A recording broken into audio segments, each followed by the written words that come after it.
Systematic क्लिनिंगमध्ये पहिले manual to manual करणं गरजेचं वाटायचं, कारण ती मुकादमाची पद्धत होती. हं. मी ह्यांना म्हणालो, "मी मुकादम नाही, मी इंजिनिअर आहे. हां, मी डोक्यानेच काम करतो.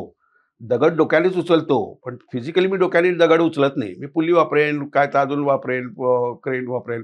पण म्हटलं मी उचलणं पण डोक्यानेच. हा फरक आहे इंजिनिअरमधला. मग माझ्या मशीन्स चालतात. आता मशीन चालायला मगाशी तुम्ही म्हणालात तसं माणसाने खाली गेलंच पाहिजे का? इथे जरी मशिनरी असल्या, तर त्या मशीनसाठी ज्या पुली लावाव्या लागतात, त्या पुली खाली जाऊनच लावाव्या लागतात. आणि मॅन्युअलची भिंत असते ती अशी आर्क शेप असतो. त्याशिवाय जो बकेट असायचा, तो 22 इंचाचा मॅक्सिमम बकेट होता. आता 22 इंचाचा बकेट पुली खालून जाणार, तर तो जो जाऊन गाळ भरून बाहेर येणार आहे, ती जी जागा होती, ती इतकी कमी होती की 3 फुटाचा बॅकलॉग कायम राहायचा. आणि माझ्याकडे मॅन्युअल्स आहेत ते 6 फूट बाय 9 फूट इतक्या उंचीची मॅन्युअल्स आहेत. मी बऱ्याच वेळेला जाऊन पण आलोय खाली काही कामगारांच्या सुरक्षेसाठी पाहणी करण्यासाठी. मग मी राणीबागेमध्ये गेलो. राणीबागेमध्ये एक रामू नावाचा हत्ती होता त्यावेळेला. तो हत्ती नुकताच वारला होता आणि त्याच्या पायात घालायच्या ज्या शृंखला असतात, ज्या एक 1.5 इंचाच्या हे होत्या, चेन्स होत्या. त्या चेन तशाच पडल्या होत्या. त्या मी सगळ्या घेऊन आलो माझ्याकडे. वर्कशॉपमध्ये जाऊन मी शाकल बनवला आणि मी त्या दिवसापासून बकेटनी गाळ काढणं बंद केलं.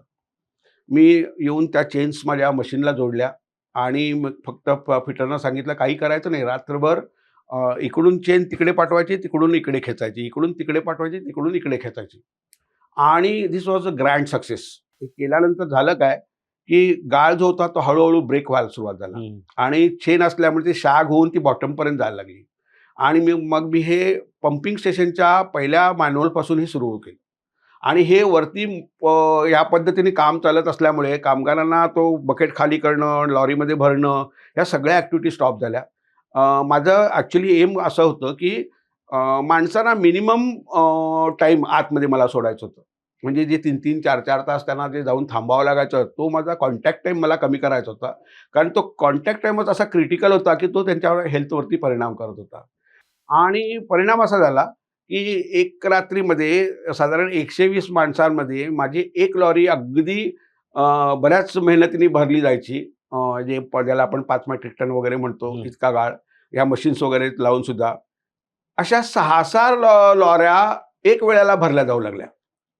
आणि याचा परिणाम असा झाला, की खालचे सगळे गाळ मोकळा व्हायला लागल्यामुळे थेट कुलाब्यापर्यंतच्या सगळ्या लाईनमधला गाळ हळू ब्रेक होऊन खाली यायला लागला.